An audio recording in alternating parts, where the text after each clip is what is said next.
In early 2003, the world stood on edge. Headlines spoke of war, leaders met in urgent sessions. The United States and its allies claimed that Iraq held weapons of mass destruction, WMDs. The claim was not just a matter of politics. It was about global safety. People everywhere wondered what would happen next. Many remembered the horror of September 11, 2001. Fear and uncertainty seemed permanent. The words WMD, Iraq, and terror echoed across the news. There was a sense that decisions made now would shape the century. It was a heavy time, full of worry and hope, doubt and resolve. The tension was not just in government halls. It spread to ordinary homes and lives. Soldiers prepared for deployment. Diplomats argued in the United Nations. Protesters filled city streets, demanding answers and peace. The world was waiting for proof. The question was simple. Did Iraq have dangerous weapons? This is the story of how a claim, a belief about hidden weapons, led nations to war. It is a story of intelligence, choices, and consequences. As we look back, we seek to understand how facts, fears, and decisions shaped history. To understand 2003, we must look back. Iraq, under Saddam Hussein, used chemical weapons in the 1980s, Iran-Iraq War, drawing global condemnation. After the Gulf War, UN inspectors searched for weapons of mass destruction, but often met resistance. By 1998, Iraq stopped cooperating, fueling suspicion in the West. After 9/11, fears of terrorism and hidden weapons set the stage for renewed conflict. Governments turned to their intelligence agencies for answers. They gathered reports from many sources. Some came from spies, others from defectors or satellite images. The goal was to know if Iraq still had WMDs. Pieces of the puzzle did not always fit together. Some reports said Iraq was building new weapons. Others said the programs had stopped. Analysts in the United States, United Kingdom, and elsewhere reviewed this intelligence. They debated its meaning. In the rush to act, uncertainty was sometimes overlooked. One famous report was called the Dodgy Dossier. It listed evidence of Iraq's weapons. Another key document was the United States National Intelligence Estimate. It said Iraq likely had chemical and biological weapons and was seeking nuclear material. Many officials believed these findings showed a clear danger. But there were doubts. Some experts warned the information was thin or unreliable. They called for more checking. Still, pressure grew. Leaders wanted certainty. The world demanded answers. Intelligence, though incomplete, became the foundation for action.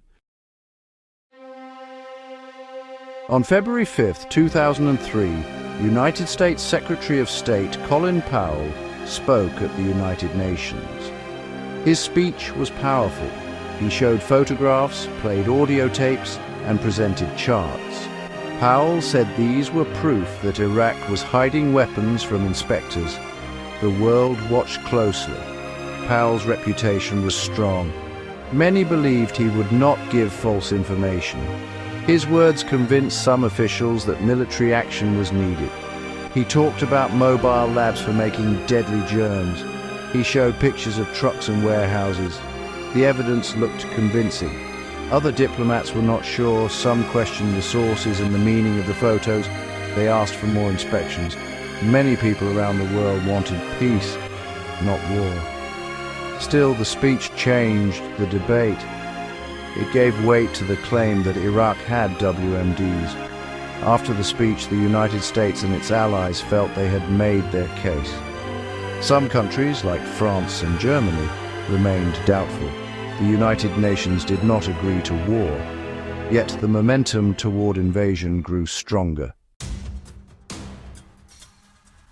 As winter turned to spring in 2003, leaders faced hard choices. President Bush and Prime Minister Blair argued waiting was too risky, insisting Iraq was out of time. France, Russia, and China wanted more inspections, warning war could bring chaos. On March 20th, bombs fell on Baghdad, the invasion had begun.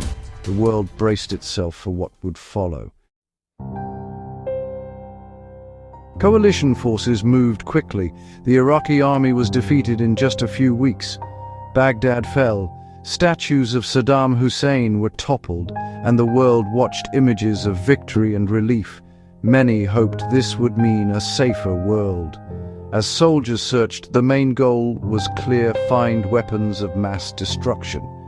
Teams combed through factories, bunkers, and labs. They found old equipment, but not the active weapons programs described in intelligence reports. Day after day, the search came up empty. This was a shock to many. Leaders had promised that WMDs would be found. The absence of weapons led to confusion and growing debate.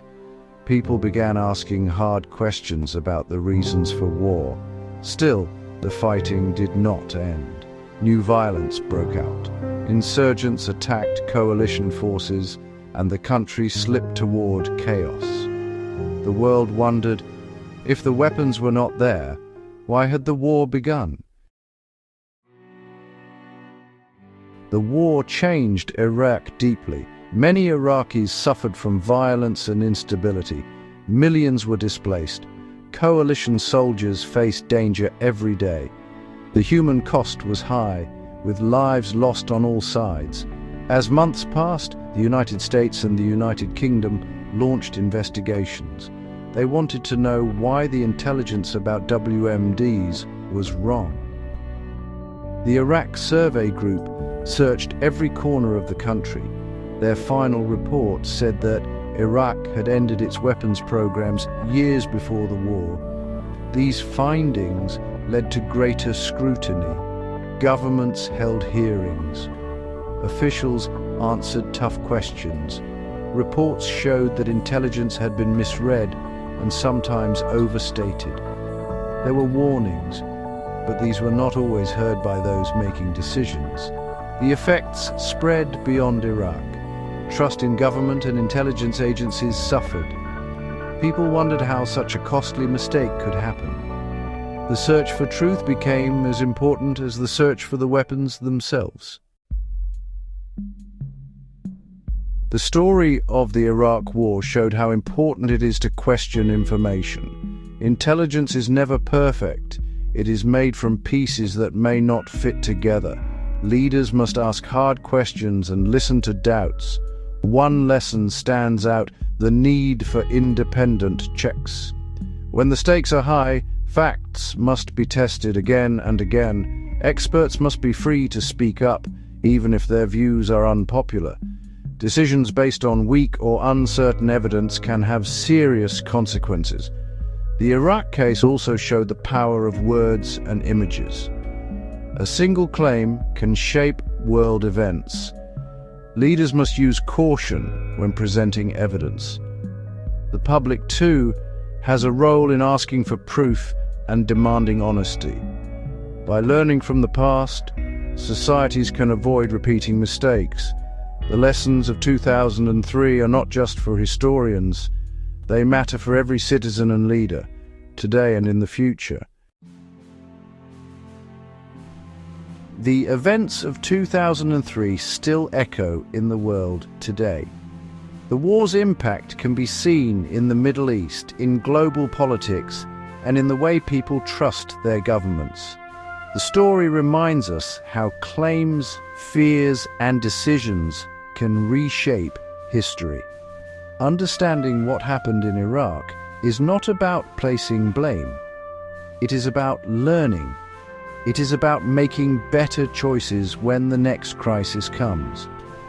The questions asked then about evidence, trust, and action remain important now. The cost of war is always high. The need for careful, honest decision-making is even higher. When leaders act, they do so for millions. The lessons of Iraq must guide future choices. In remembering, we honor those affected.